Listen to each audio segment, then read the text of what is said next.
Naghabulan at nagbarilan sa kalsada ang mga pulis at isang SUV driver sa Kawit, Cavite. Apat na sasakyan ang nadamay at ang SUV driver na target ng bypass operation, patay. Nagbabalik si Gary De Leon.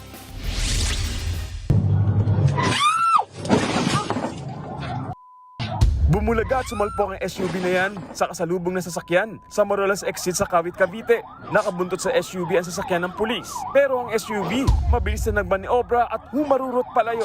Dito na nagpaputok ng baril ang mga pulis. Sinubukan pa sundan ng isang pulis ang SUV, pero hindi na niya yan naabutan. Sa isa pang video, makikitang sira-sira ng SUV pero patuloy lang ito sa pagharurot. Rinig ulit ang sunod-sunod na putok ng baril. Sa bilis ng takbo ng SUV, nabundol nito ang isang motorsiklo.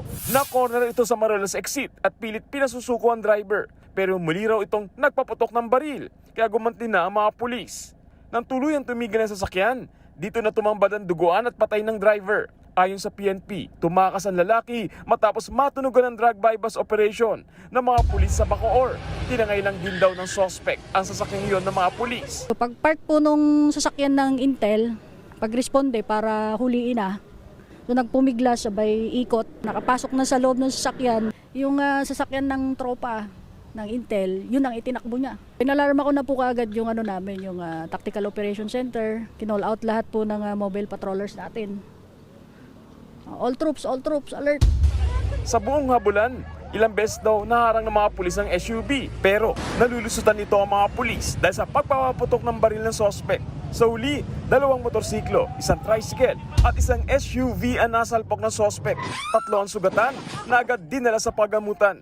Napag-alamang dati na rin may kaso sa illegal na droga, pagnanakaw at illegal gambling ang 36 anyos na suspect.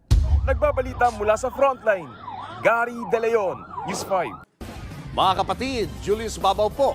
Para sa komprehensibo at makabuluhang balitaan at talakayan, mag-follow at mag-subscribe na sa social media pages ng News 5.